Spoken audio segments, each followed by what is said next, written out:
この番組はご覧のスポンサーの提供でお送りします。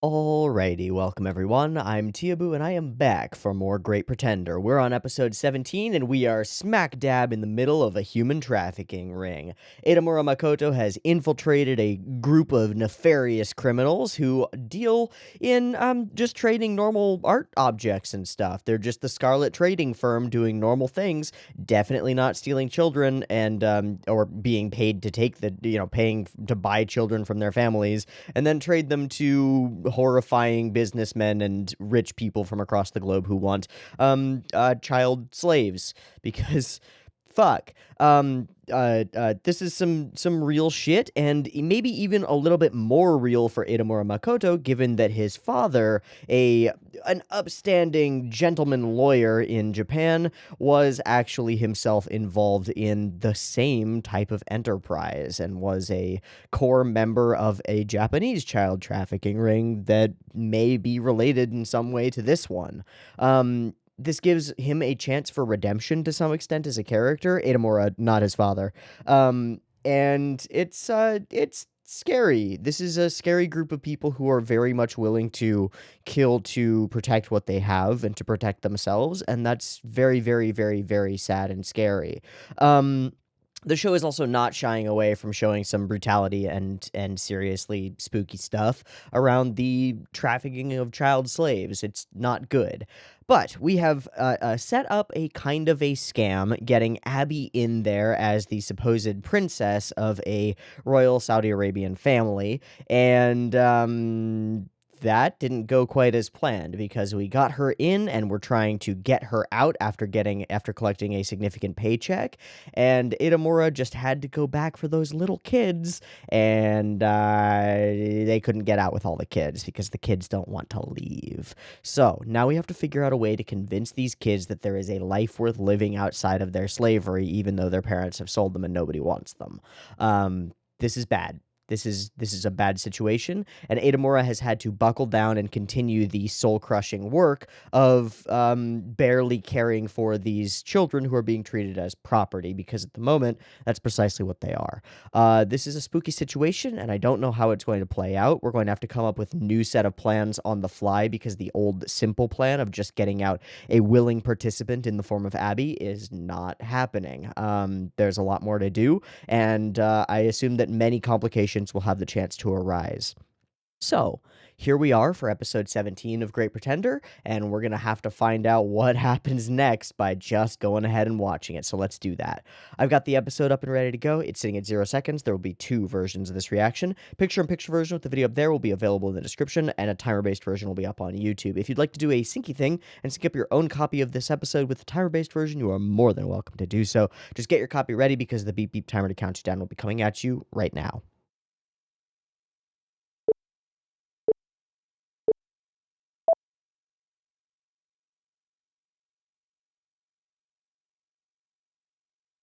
Who is this? Oh, it's Mom and Cats. The hi hi hi hi ha ha ha ha.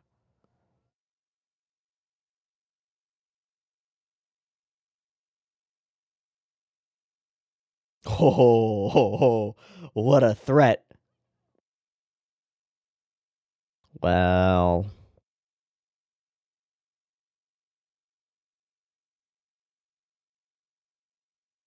sneak into the courtroom. Yeah.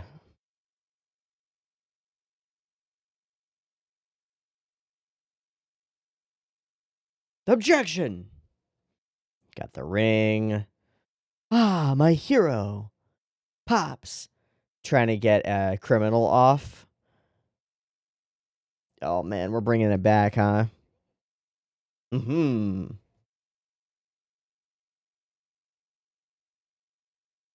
Hmm. Hoya. Hiya.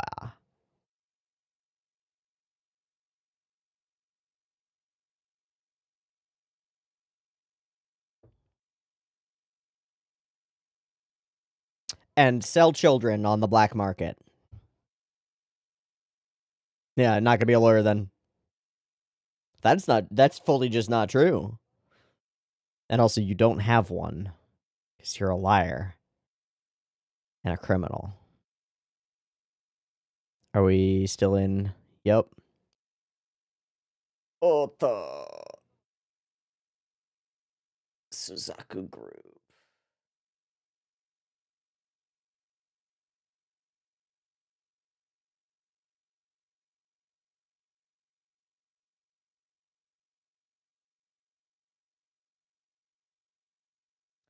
And it all falls down.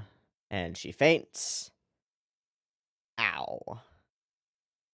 And that's our whole intro. Well, we've seen all of those scenes before. Just had to bring it right back up, huh? Make it hurt as much as possible, twist the knife a little bit. Good stuff, Great Pretender. I appreciate it when it's happening. But damn.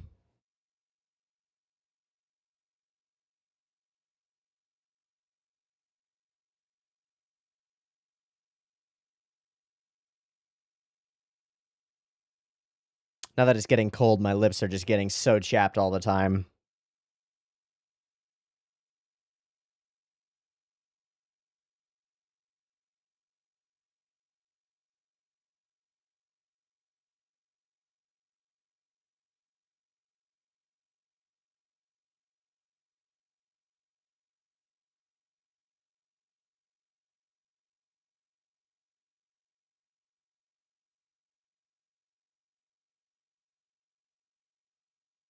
And that shadow. And will we get any information about the past with the girl and the... I don't know.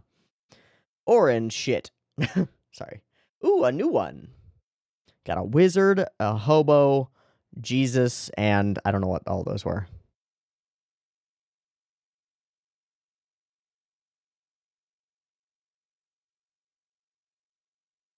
Oh, it's the wizard.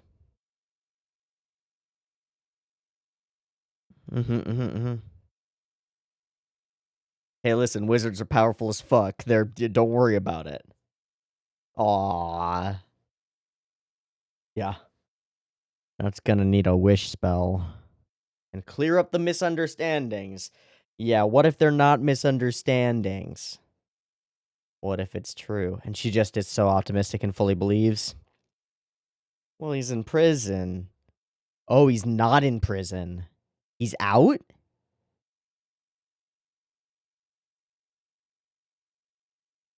Wait. He's just running around? Book learning. Oh.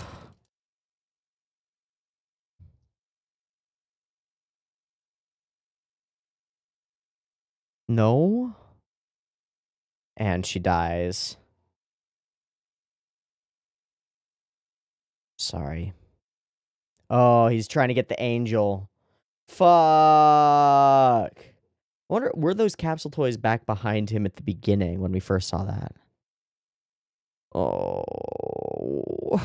So his dad is still out there just running around and not dead. I thought he was fully either in prison forever or dead.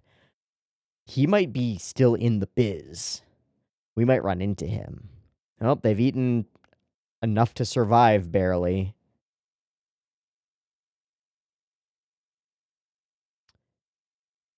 Ugh. Played FIFA, bro. Ah.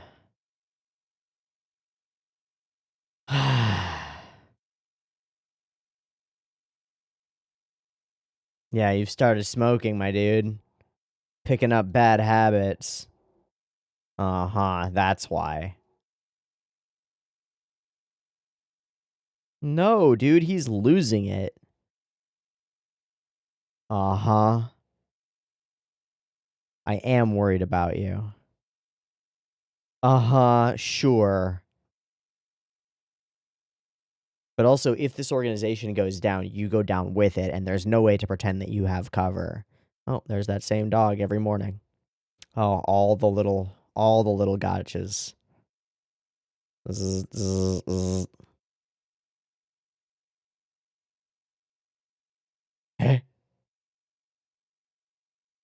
Uh-oh. Yeah, it's very scary. This guy's gonna kill you, dude. This guy's gonna fucking kill you because you're getting in with the boss.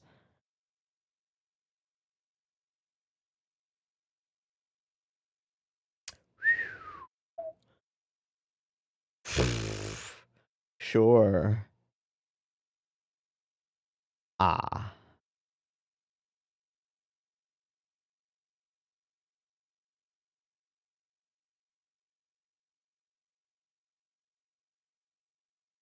That's fine. It's something.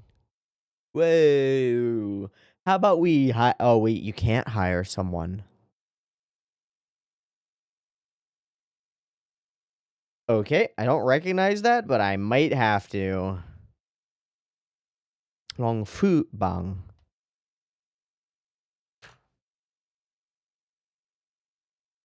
But they've broken off. But they're not. They're fully isolated now. Oh shit, it's like the raid. Sick.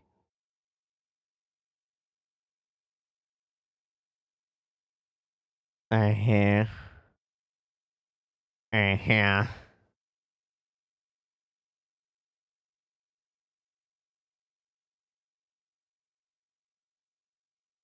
Wow. Yeah, that guy. Great. Wonderful. No. And you're in the middle of it interpreting dangerous conversations? Dude, that's so not good. Fucking shit, dude. No, they're here to do business. That's a pretty sick shirt.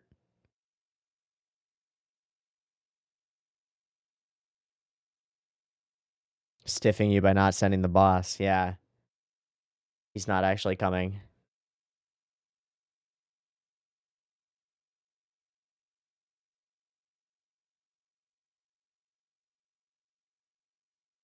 Jakolneko? Wait. Wait. Wait. Wait.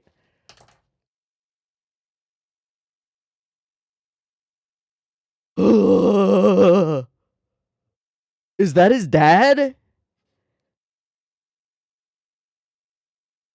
Fuck. Whoa.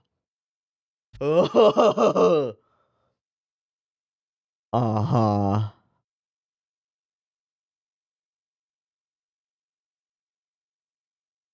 Smack, smack, smack.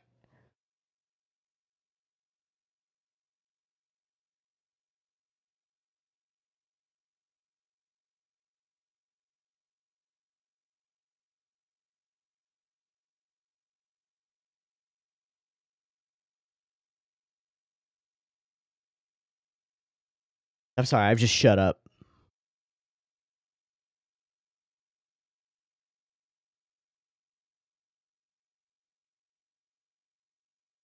Woof.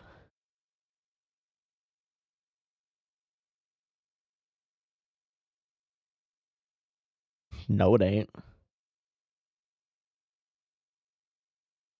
That's a little much. Yeah, so you speak some Japanese, do you?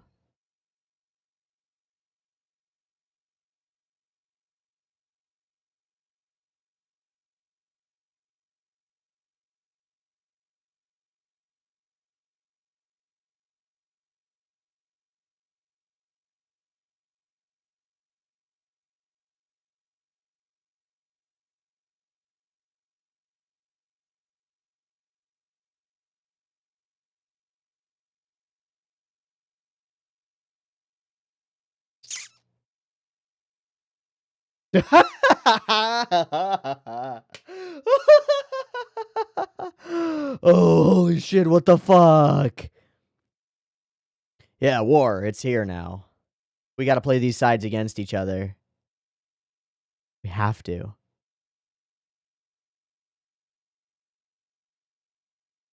Yeah. That's your pops, dude.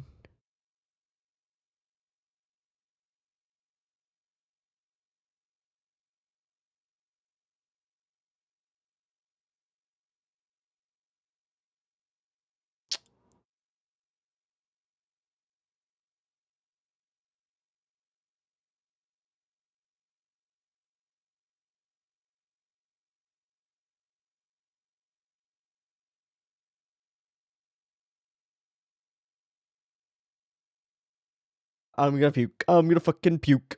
Gonna puke all over the floor. Really freaking out over here. Laita. Holy shit, what a reveal, what a twist.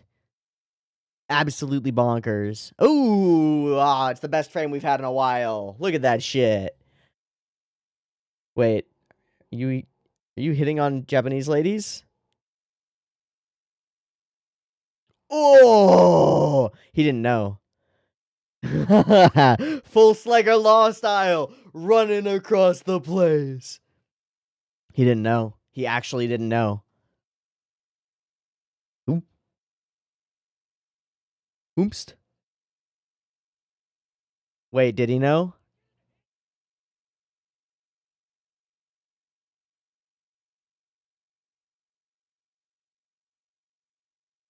It's impossible to tell with Laurent because he's just gonna play everything off regardless. Fuck. I guess he knew. I guess he did. Motherfucking Laurent knows everything. Stupid idiot. Wonder what game that's actually supposed to be. It's some kind of, like, strategy war game, right? Yeah. You gotta stop smoking, dude. Yeah, it's disgusting. Also, haven't they noticed that you come in and talk to Abby constantly?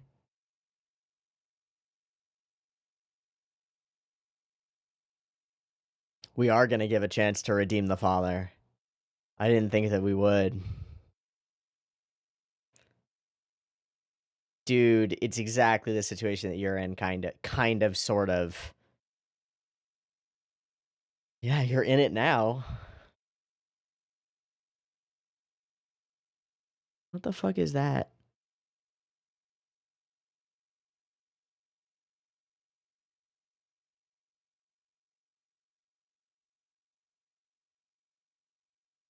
You gotta stop smoking. Great angle.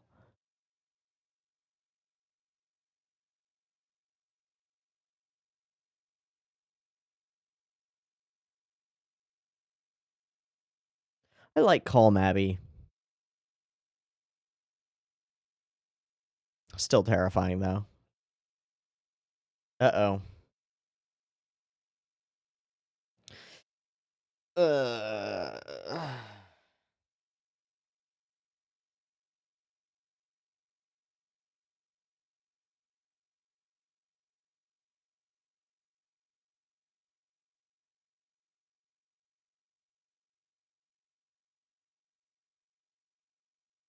Oh, he's fucking in there? Is he fucking in? Oh my god!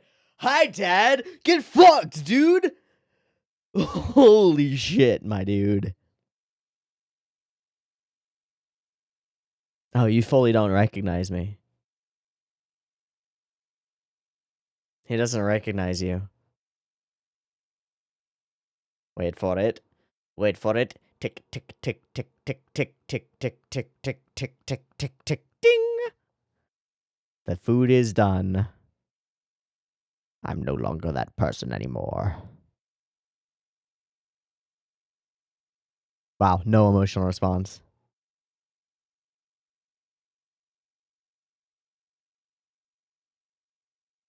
Yeah, couldn't face it. That painting in the back with the two moons.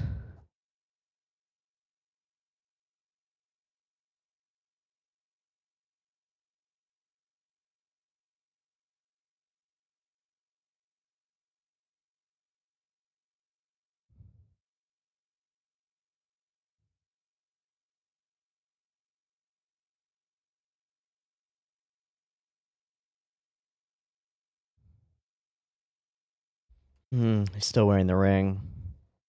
It's a great shot I now understand why we had the shot before. Yeah, why are you in it, kid? I'm gonna get you out too.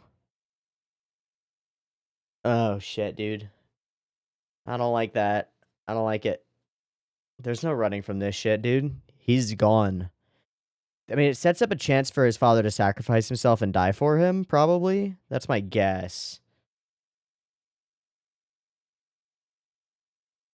No. No.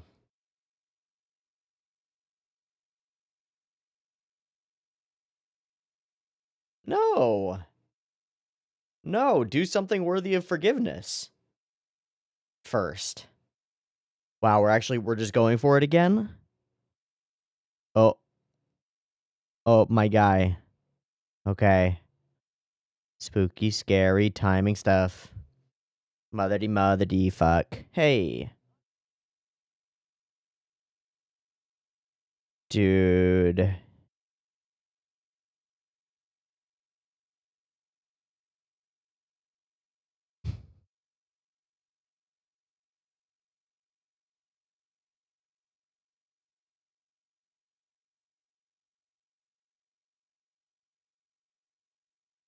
Don't fire the gun. Okay. Oh, he's not gonna fire it. He's just gonna. All right, y'all little bitches. Time to move. Move it. Move it.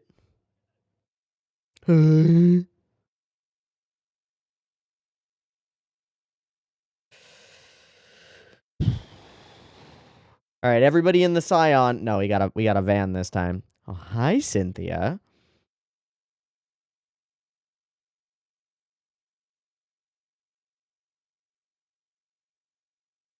Belt it in.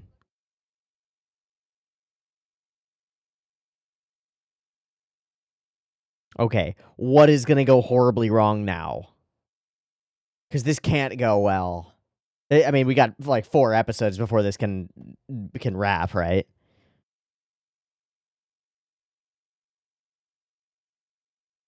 No, they're not.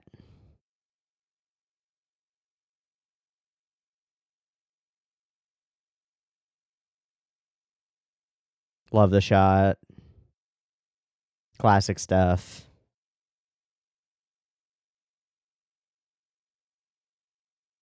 Already? How? Who recognized them? Who figured it out? Honk honk. Oh, we're gonna let ourselves get stopped that quickly? That's fucking crazy, Cynthia. Yes! Yes! They'll all die. Fuck, they've got automatics in Japan. Oh, hi, Basu.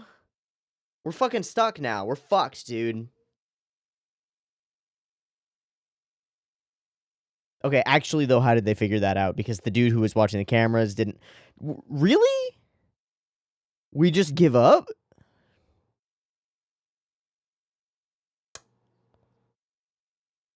This is insane. Wait, does he think he's just... No, he still knows. Oh, he's gonna fucking kill you, and he finally gets his light. Not really. Oh, yeah, here goes the sacrifice. Fuck! I was wrong!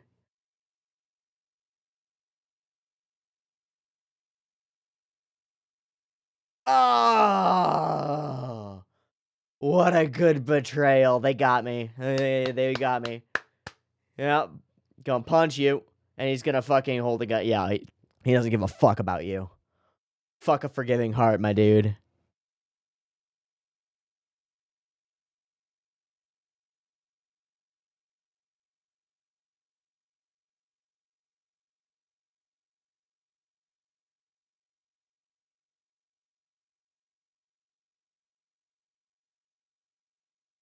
God damn it.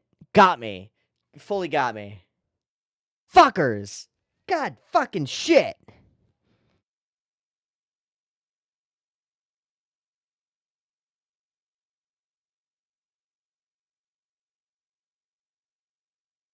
So that's how they figured it out. He fully tipped him off. Ah. You gotta believe people when they show you who they really are. You gotta believe them.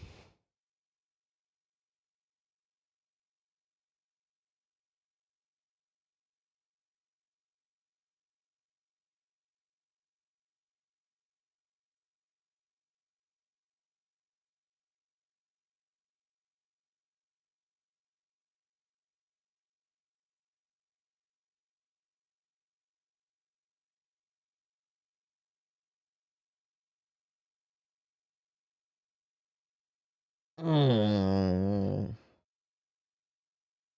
All the forgiving heart shit. God damn it.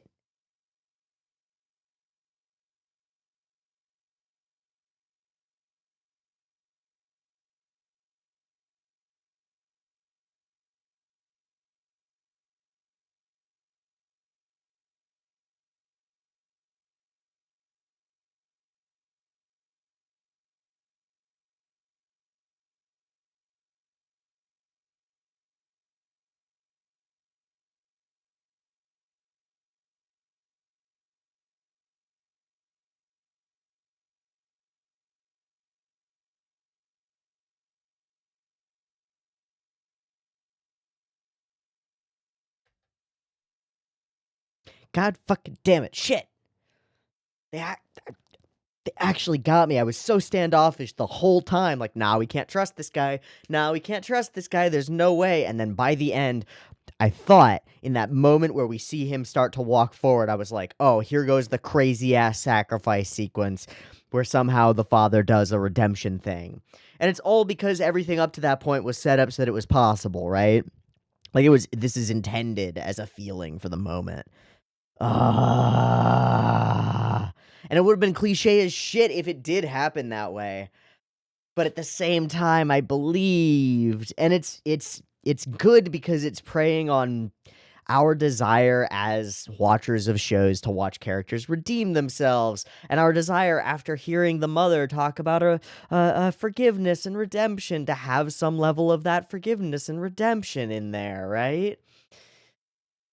And it's not there at all. Holy shit, dude. Fuck you, show. Rah! God damn it. Yep, the misunderstandings about your father. It's not a misunderstanding, Mom. It's not at all. Not at all. I like this scene. The empty lit tunnel works. This moment, I actually think I want to go back and check because we see this scene before. We never see this scene. I want to go back to this scene from before and just see if it's consistent and if the gotchas are there. Give me a sec. Nope. Not there. Not there one bit. Not there at all. Interesting. Okay, so some of the last things that she's said to our character are that more important even than a strong moral code is a heart that forgives. Unfortunately, as I said as we were coming into the ED, you have to trust people when they show you who they really are. And his father's disguise fell. It fell once and it falls again. And we fell for it. And Edomura Makoto fell for it. That fucking blows, dude. Absolutely sucks. Super, super duper shitty. We're also watching Makoto slip into this life, and it's quite scary that it's happening. We saw it at the end of the last episode that he started picking up smoking, and it's a good way to indicate the picking up of bad habits and the way that something like that can worm its way into you. However, I do think that there has to be a distinction drawn between, like, gaining a nicotine addiction and becoming inured to violence against children. Like, there's a pretty clear distinction there between one thing being a bad habit and the other thing being a horrifying, illegal, immoral, criminal act. Like, I understand that we're trying to make a thing happen here, and we're trying to show, like, oh, if Edamura doesn't keep his head on straight, he could become just like his father, and yada yada, and get into this life and become a deceptive, evil, genuine criminal who's down for all this shit and is able to look aside. It seems a little bit thin as a premise for me. Now, it's not terribly thin because it is something that can really happen. And humans can justify pretty much everything. I think we think that we have a set of codes that we work by, and then we make our decisions based on those codes, when factually, in most cases, most people take actions based on instinct and then come up with the reasoning behind those actions as an afterthought, as something afterward. So it's possible. It's certainly possible. It doesn't feel quite right in this circumstance. Now, everything in the episode is built to make us think that saving his father is the move here, and that it's the thing that should happen. But it's not, because you're putting all your eggs into the basket of hoping that this guy has a heart deep down in his core, and the true fact of the matter is that he kind of never did, really, and that fucking sucks. So Abby sees it, and I think we do see some of this stuff, right? Like he's got the addiction to nicotine and the addiction to the cigarettes that's coming in, and now he's claiming that it helps with his cover, right? That's that sort of post ex facto. I think that's correct. Post ex facto justification of behavior. Like he's already doing it, and then after it has happened, he is justifying it. Let me look that up and make sure that I'm using the right Latin.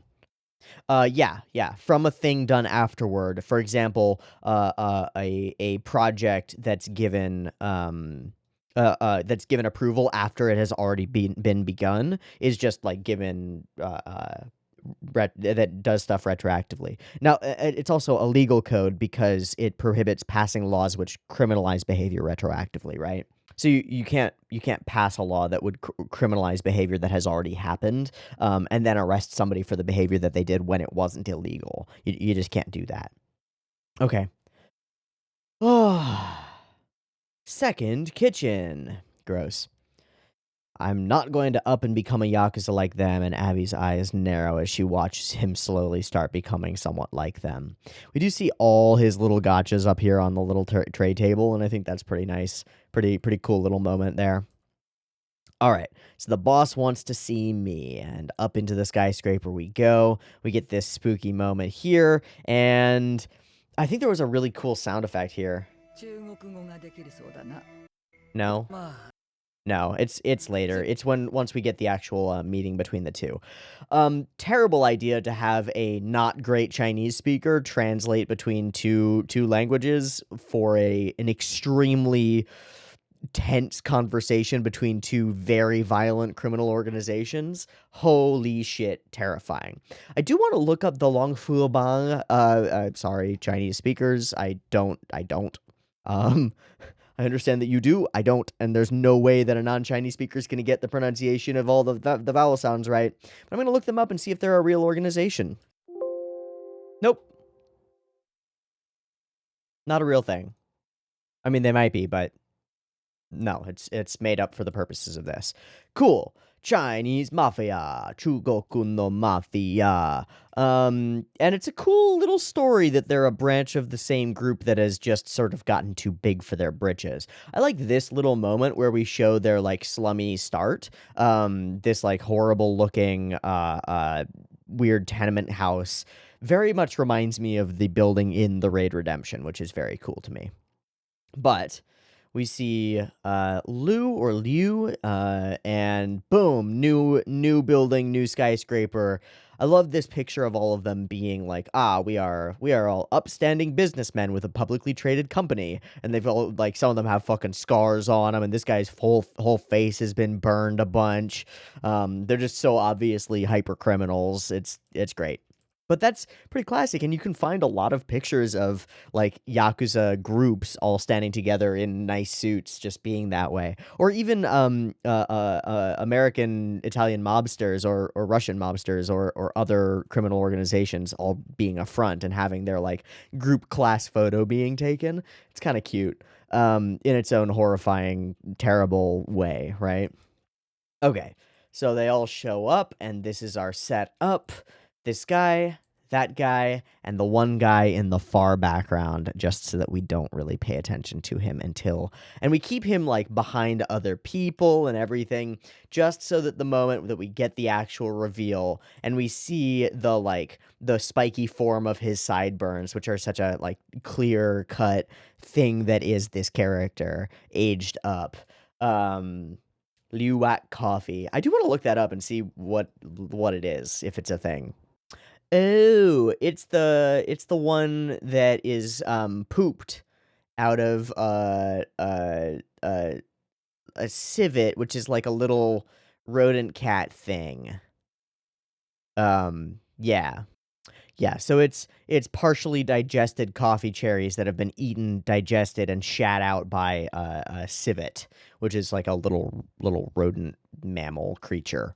Um, Also interesting because there's a lot of poaching around where these creatures, these little rodents, are kept in cages and force fed the coffee beans that they don't actually really want.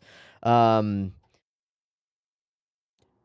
so it's abusive animal abuse coffee for a people abuse organization. Seems quite fitting, honestly. We get this weird moment of shock that's like, wait a second, who's that?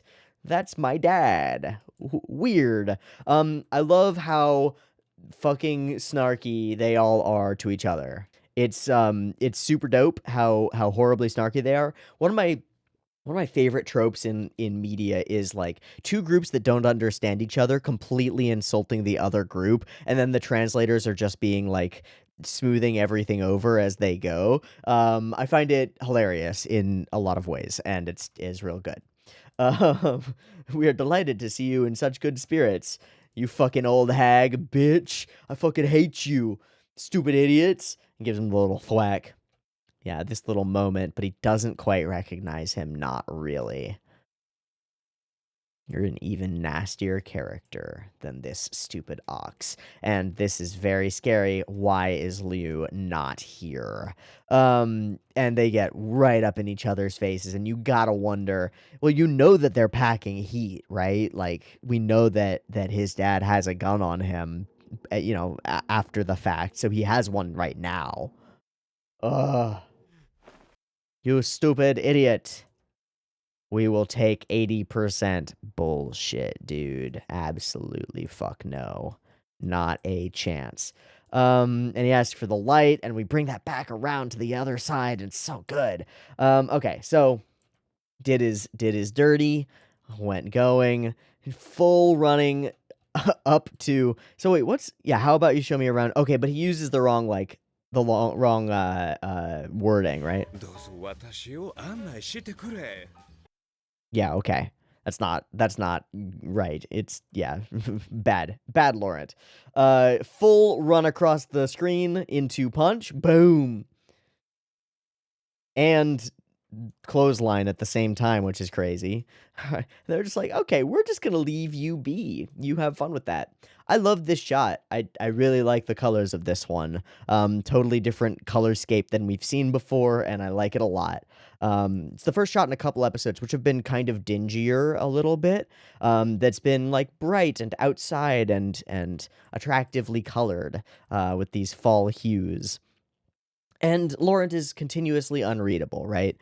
Don't He never really admits to anything, but he also seems to know, so it's rough. It's rough, man. And Abby doesn't want him smoking in here. Laurent is really telling you to save him, isn't he? Save who? Yeah. So we bring him in on the fucking scam. Bring him in on the shit, dude. And Abby tries to convince him to try to save him. Isn't that why he had you infiltrate? Make the choice that you want to make, and it is not the right decision, man. Not the right choice. Ugh, this whole scene with the like clearly paid women, right? Very clearly. Ugh, blech, blah. But it also it's supposed to do something to us, which is to indicate that unlike this other guy who's wholeheartedly a part of this life and is just like, fuck yeah, booze, girls, all the joys of being a wealthy criminal in an organization on travel. We get this other guy, we get his dad, who's just not taking part in any of it. And it indicates to us, like, oh, maybe there's something there to be saved. Maybe he's just going along with this because he has to. Maybe he's not a bad guy in all of this. Maybe he's just a repeat child trafficker still working for the same organization for, external reasons, and he's not a bad guy at all. It's all these little setups to make us really believe. So we kick him into the door, and we have ourselves a little talk. And he doesn't react at all to recognizing him. Mom believed in you until the very end. I like this painting in the background. coming off the edge of a sequence, an arc that was about art. I like this painting. The duality of it and the sort of still waters that run deep here is pretty cool. I'm going to just do a quick Google search for like moon reflection painting famous, just to see if they snuck something in here, because it's clearly like intentional that that's there. You don't fully design a painting like this, or it could be a photo in universe, I don't know. You don't design something like that without a little bit of intent.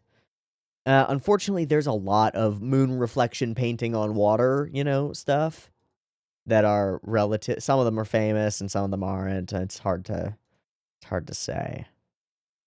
So I'm gonna do the same thing, but moon reflection photo famous. No, mostly what comes up are, America is fake and stuff, or like the moon landing was fake, reflections in the visor, bullshit stuff. Great. Classic. Classic stuff. Okay, well, that's not a real specific painting that I know of. It is cool that it's here, and there is some, like, you can read deeper into the symbolism of it if you want to. Um, the secret side, the reflection underneath.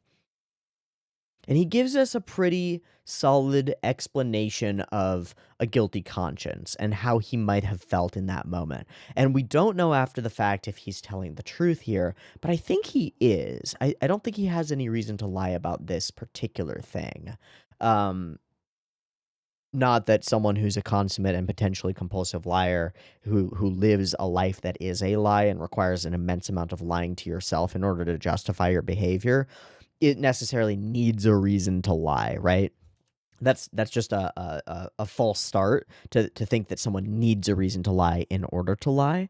But I don't think he's lying here. I think the way that he explains this is an admission of guilt and an admission of his guilty conscience, and that he did find out where she was and couldn't cross the threshold and just couldn't get to her, and then they came for me from Shanghai.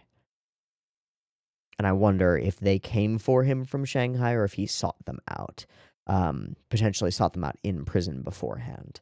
It's not something that we know, and it's not something that we necessarily need to know, but I do wonder.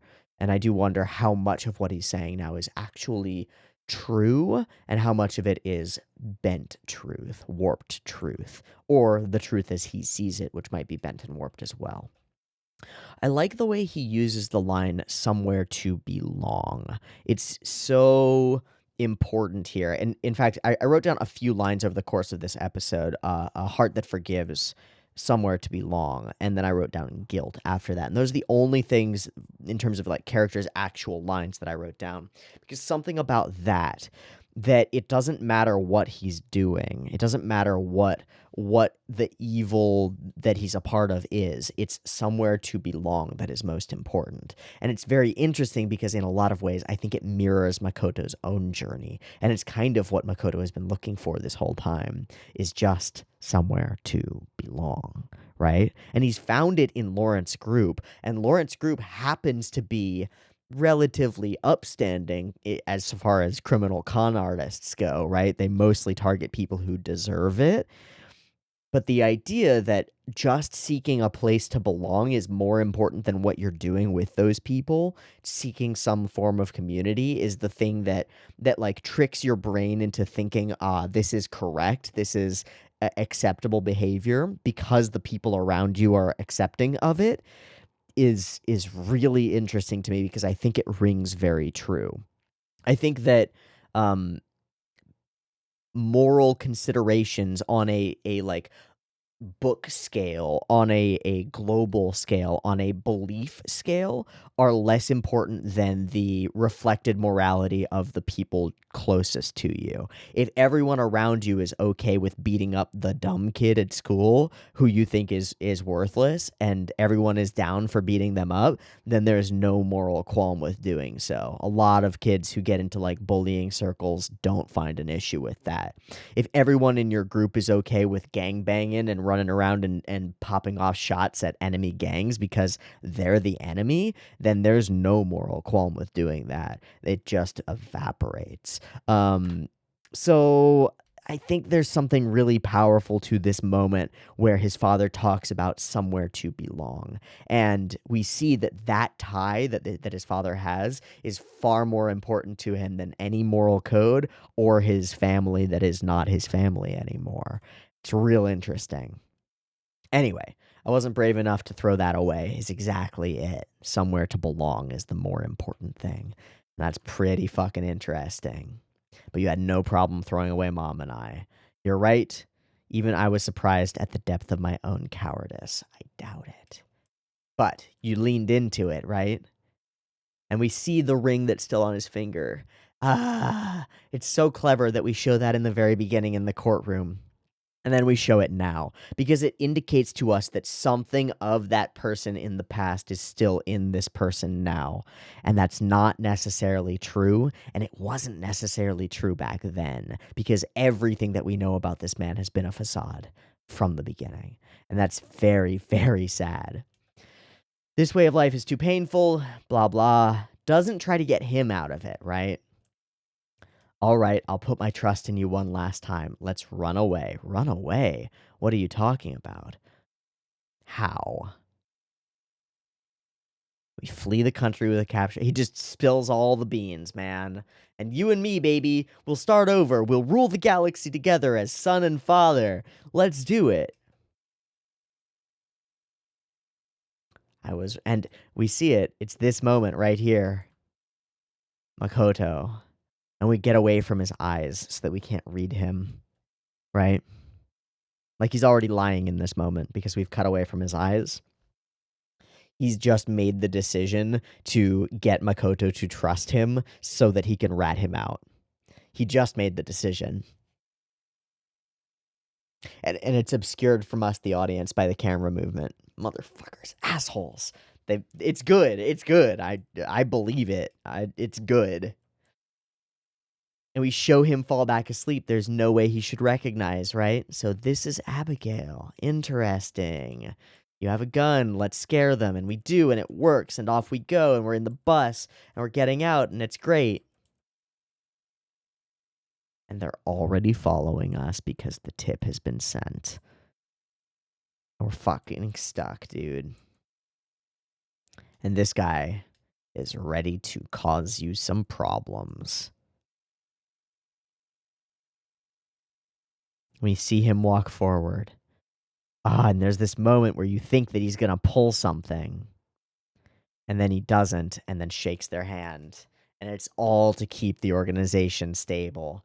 And all we see is the rage in Edamura's eyes. And he pulls a gun on his own son as he runs up to him. No Laurent decking for you. You fucked up, kid. Didn't I tell you? This is who I really am. You can't save me because I don't want to be saved. I'm in this now. I always have been. Ah! Dad! You're a human trafficker! What are you doing? No! Alright, that's a damn good episode. That's a damn good twist. We should have seen it coming. It's a damn good twist just that his dad is here, right? And there are so many ways that it could have gone from there. But now we're fucked. We blew our whole plan. There is no plan now. All of our characters have been revealed to this organization except for Laurent, right? There's no way. There's no fucking way. And they're not going to let them free, right? There's no way. They have to dispose of these people who know the ins and outs of their whole organization somehow. And I think they're willing to kill them, but I don't think they'll choose to. So will they try to sell them? Oi, oi, oi, oi, oi. Oi, oi, oi, oi, oi. And will this bring... Is Abby's cover blown too? It must be. It must be. Yeah, it is, because they had her in the lineup. So all of the cover is blown on everybody. Are they gonna try to ransom them back to Laurent or something? I don't fucking know, man. This is a scary situation that we're in now. Our main core cast of characters is now at the whim of violent criminals. Not where I expected to end up by the end of this episode. Greatly done. Well played, Gert Predator. Well fucking played. Okay, well, I'm gonna stop there because that was a lot. Also, because if we stop there for today, then we get a straight 2-2-2-2 shot to the finish of the season, and hopefully we can do that consistently. But then, so next week will be 18-19, then 20-21, then 22-23, and we're set, right? Cool. Yeah, that's the plan. That's what I'm gonna do. So this has been Great Pretender, episode 17. What a twist. Just bringing the father in there is fucking great. Doing it this way and having it all fall down in this horrible way is also fucking great. I'm into it, and I'm scared, and I'm looking forward to seeing how this plays out. So yeah, it can't be that easy. We've got 6 more episodes to resolve this shit. Still more than any of our arcs so far left of the season. So cool. Very cool, very cool. Well, we'll wrap there. I've been Teeaboo. This has been Gert Predator, episode 17. I hope you've enjoyed it, and I hope to catch you next week for more. We'll probably watch 2 next time. See you there. Peace.